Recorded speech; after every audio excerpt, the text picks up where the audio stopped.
बहुत सी सिद्धियां हैं। जब कोई भगवत मार्ग में चलता है ना, ये जरूरी नहीं कि आप अष्टांग योग से चलें तभी आपको सिद्धियां मिलेंगी। आप भजन मार्ग में चल रहे, भक्ति मार्ग में चल रहे, यदि आपके अंदर इन सिद्धियों की प्राप्ति की चाह हो तो बहुत जल्दी सिद्धियां मिल जाएं। यदि कोई अपराध न बनने पावे, शास्त्र विपरीत आचरण न होने पावे, रजोगुण तमोगुण का नाश करते हुए जब सतोगुण बढ़ता है हृदय में, तो सिद्धियां अपने आप प्रकाशित होने लगती हैं। बहुत साधारण बात है सिद्धि प्राप्त करना, बहुत साधारण बात। लोगों को लगता है कि छोटे मोटे चमत्कार बहुत कठिन है, बोलो बड़ी महिमामयी बात है कि वो तुम्हारे मन की बात जाए। कोई खास बात नहीं, ये बहुत प्रारंभिक दशा में सब सिद्धियां आने लगती हैं। लेकिन जिसका लक्ष्य हो जाता है ब्रह्मबोध या भगवत प्रेम, उसके हृदय में सिद्धियां फटकने भी नहीं पाती। गुरु कृपा की कवच में सुरक्षित आगे बढ़ता चला जाता है। पर यदि तुम्हें लगता है कि संसार का सम्मान, संसार का लोक, संसार का भोग, तो प्रभु का भजन करके देखो, ये सब तुम्हारे चरणों में लुटेंगे। शास्त्रों में वर्णन आया है कि जो पूर्ण एकाग्रता से सात्विक आहार विहार करते हुए नाम जप करता है, उसके अंदर सिद्धियां प्रकाशित होने लगती हैं। महामहिमामयी अणिमा, महिमा, लघिमा, प्राप्ति और प्रकाम्य, ईशिता, वशिता, ख्याति, ये 8 सिद्धियां सदैव प्रभु के चरणों के समीप करबद्ध खड़ी रहती है। वो भक्त की सेवा में आने लगती है। अनूर्मी, ये सिद्धि जिसके हृदय में प्रकट होती है, उसे ना तो कभी भूख परास्त कर सकती है, ना प्यास परास्त कर सकती है, ना शोक, ना मोह, ना जरा, ना मृत्यु, इन पर वो विजय प्राप्त कर लेता है। जो प्रभु के चरणारविंद का आश्रय लेके भजन करता है पर कामना है, तो उसके अंदर ये अनूर्मी नाम की सिद्धि प्रकट होती है। देखो कैसी महिमामयी है। चाहे जितने दिन भोजन न मिले, वो कभी भूख से व्याकुल नहीं हो सकता। 70 दिन तक बालक ओम प्रकाश जी ने ना अन्न ग्रहण किया, ना कोई फल फूला, लेकिन आप प्रसन्न मुद्रा में भगवत स्मरण परायण रहे। और कितने से भक्तों के चरित्र आते हैं। भूख की व्याकुलता स्पर्श नहीं कर सकती उसके हृदय में, प्यास की व्याकुलता स्पर्श नहीं कर सकती, ना तो कोई शोक उसे छू सकता है, ना मोह छू सकता है, ना बुढ़ापा और ना मृत्यु, ये उसको दुख नहीं पहुंचा सकते हैं। देखो, वो मोक्ष नहीं चाहता है, प्रेम नहीं चाहता है, लेकिन भजन में लग गया, लोक हानि की चिंता का त्याग करके। देखो कैसी सिद्धियां, अष्ट वो सिद्धियां जो सदैव भगवान के समीप ही रहती है। भगवान अंश मात्र से उस उपासक को दे देते हैं। और ये महामहिमामयी अनूर्मी नाम की सिद्धि प्रकट होती है। फिर दूसरी सिद्धि दूर श्रवणादि, वो लाखों कोस दूर की बात सुन लेगा। अगर सुनना चाहे, अमेरिका में इस समय वो अमुक है, वो क्या बात कर रहा है, यहां से सुनाई देगा। बैठे बैठे बैठा यहां है और एक एक बात उसकी सुनाई दे रही। ये सिद्धि कहीं से किसी की भी बात वो सुन सकता है कि आप क्या बात कर रहे हैं। जिधर वो ध्यान देगा उधर पूरी बात उसे सुनाई देगी। जैसे हम आपसे बात कर रहे हैं, ऐसे उसको सुनाई देगा। वो जहां की बात, लोक लोकांतर की, जहां की सुनना चाहेगा उसे दूर श्रवणादि, ये सिद्धि प्राप्त होने पर कहीं कुछ भी सुन सकता है, किसी की भी बात सुन सकता है। फिर दूरदर्शन आदि, यहां से बैठे बैठे वो देख सकता है ब्रह्मलोक में क्या हो रहा है, यहां से बैठे बैठे देख सकता है कलकत्ता में क्या हो रहा है, अमुक जगह क्या हो रहा है, देख सकता है, बैठे बैठे देख सकता है। देखो भजन का बल देखो, प्रभु का आश्रय लेकर नाम जप का प्रभाव देखो। बैठे बैठे उसकी दृष्टि इतनी सूक्ष्म हो गई, वो जहां चाहे वहां की बात देख सकता है। मनोजव सिद्धि, वो मनोजव सिद्धि को प्राप्त हुआ उपासक जिस शरीर में चाहे उसमें प्रवेश पा सकता। जिस शरीर में उसके हृदय में भावना हुई कि मैं उस शरीर में, तो उसी के मन में प्रवेश कर गया।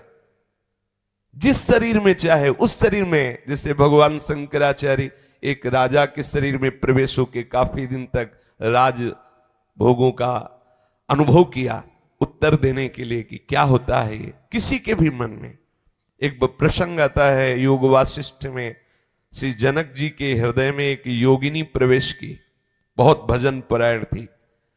जनक जी भी पहुंचे हुए महापुरुष, जीवन मुक्त महापुरुष, उन्होंने कहा कि तू मेरे हृदय में कैसे आ गई। यद्यपि बाहर भी सिंहासन में बैठी थी और अंदर उनके हृदय में बैठ गई जाके। स्त्री शरीर, भजन परायण और सिद्धियों को प्राप्त किए हुए। तो उसने कहा हम एकांत सेवी तपस्वी जन हैं, जहां एकांत होता है वो हमारा आसन होता है, तुम्हारा हृदय एकांत इसलिए मैं आके बैठ गई। ये देखो जनक जी के हृदय में जाके बैठ, ये मनोजो सिद्धि। मनोवेग से जहां जाना चाहे वहां पहुंच जाए, जहां जाना चाहे, किसी के हृदय में जाना चाहे, दूर देश में संकल्प किया तत्काल पहुंच गया। मन जैसे अपना मन में सोचा तो जहां सोचा वहीं शरीर पहुंच गया। लो, न टिकट की जरूरत है न पास करवाने की जरूरत, जहां जहां जाना चाहे लोक लोकांतरों में। ये भजन का प्रभाव। इस मनोजो सिद्धि को प्राप्त चित्रलेखा जी ने पलंग सहित अनिरुद्ध जी को उठा लिया और ला करके बाणासुर के महल में विराजमान किया और कहा सखी यही थे ना? बोले यही थे।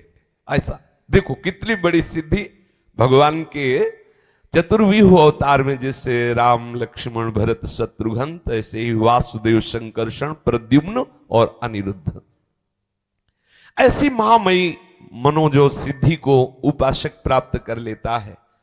काम रूपी सिद्धि, वो जो रूप चाहे वो धारण कर सकता है, जो रूप चाहे, जैसा रूप चाहे वैसा वो रूप धारण कर सकता है। इस काम रूपी सिद्धि की प्राप्ति होने पर काय प्रवेश, वो भले शरीर छोड़ा हुआ कोई शरीर है उसमें प्रेम, अर्थात मुर्दे शरीर में प्रवेश कर जाना या जीवित शरीर में प्रवेश कर जाना, ये पर काय प्रवेश की सिद्धि प्राप्त हो जाती है। जो सात्विक भाव से स्वच्छंद मरण, जब चाहे तब शरीर छोड़े, ना चाहे तो ना छोड़े, ये कोई भगवत प्राप्ति वाली बात नहीं है। चांगदेव नाम का एक महात्मा 1400 वर्ष का, ये कोई सतयुग त्रेता की बात नहीं, महाराष्ट्र में श्री ज्ञानदेव जी महाराज के दर्शन करने में आया, सिंह पे बैठ के सांप की चाबुक लेकर के। ऐसा तो इसका तात्पर्य है कि इस स्वच्छंद मरण सिद्धि को प्राप्त है, लेकिन ना तो उसके अंदर विशुद्ध बोध है ना भगवत प्रेम है। श्री ज्ञानदेव जी के आगे उसका धूल दूसरित हो गया है सब अहंकार सिद्धियों का। और देखो भजन का प्रभाव देखो, चबूतरे में बैठे थे श्री ज्ञानदेव जी महाराज, तो पता चला कि योगी मिलने आ रहा है, तो चबूतरे से कहा हाँ चलो, तो चबूतरा चल दिया। और उसके होश उड़ गए कि मैं तो चैतन्य शेर को अपने वश में करके ला रहा हूं, सांप की चाबू, ये तो जड़ चबूतरा चल दिया। भजन का प्रभाव। फिर है देव क्रीड़ानुदर्शनों, ये सिद्धि जिसके हृदय में प्रकट होती, तो जैसे अपने लोग टेलीविजन देखते हैं ना, ऐसे वो जिस लोक के वो खेल देखना चाहे, क्रीड़ा के विविध प्रकार के, विलासता के, वो सब देख सकता है। गंधर्व लोक में कैसी क्रीड़ा हो रही, देवलोक में कैसी क्रीड़ा हो रही, ये सब यथा संकल्प संसिद्धि, जैसा संकल्प करे ठीक वैसे ही कार्य होगा। ये सिद्धि प्राप्त होने पर जैसा संकल्प करेगा वैसे ही सामने परिवर्तन हो जाएगा। चाहे वो जड़ वस्तु हो चाहे चैतन्य वस्तु हो, उसके संकल्प के अनुसार चलना होगा। यह सिद्धि प्राप्त हो जाती है। अप्रतिहत गति, उसकी आज्ञा को कोई उल्लंघन नहीं कर सकता जिसके अंदर सिद्धि। जो आज्ञा करेगा उसका पालन ही करना पड़ेगा, बलात् करना पड़ेगा, उसकी गति को कोई रोक नहीं सकता। यह सिद्धि जिसके हृदय में अप्रतिहत गति प्रकट होती है। त्रिकालज्ञता, भूत में क्या हुआ, भविष्य में क्या होगा, वर्तमान में क्या हो, सब उसे पता हो जाता है इस सिद्धि के प्राप्त होने पर। अद्वंदता, शीत उष्ण सुख दुख मृदु कठिन, ये मान अपमान सब ये वश में हो जाते हैं, कोई भी द्वंद्व से परा। लेकिन ये बोध संपन्न महापुरुष नहीं हुआ, ये भगवत प्रेमी नहीं हुआ। पराचित्ताद्यभिज्ञता, दूसरे के मन में क्या चल रहा है ये बात जान जाना, ये सिद्धि। पराचित्ता व्यभिज्ञता, दूसरे के मन की बात जान लेना। तुम मन में क्या सोच रहे हो, आज तुमने स्वप्न क्या देखा, आज तुम क्या सोच के चले हो, विविध प्रकार के मन की बातें जान लेना। प्रतिष्ठम्भ हो, अग्नि की ज्वाला से ऐसे निकल जाना, जैसे अपने लोग ऐसे टहलते हैं, ऐसे वो अग्नि की ज्वाला में टहलेगा, उसका रोम भी नहीं झुलसेगा।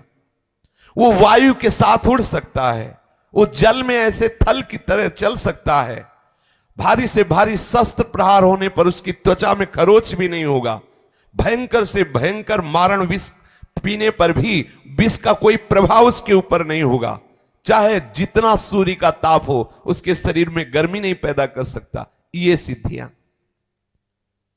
अपराजय, कोई भी मंत्र से, तंत्र से, बल से उसको पराजित नहीं कर सकता। अपराजय, सब पर वो विजय प्राप्त करने की सामर्थ्य रखता है। इसलिए अगर आपको ऐसा कुछ चमत्कार भी प्राप्त करना है तो प्रभु को भजो, वो बड़े लीलामय हैं, बड़े सामर्थ्यशाली, बड़े कृपामय।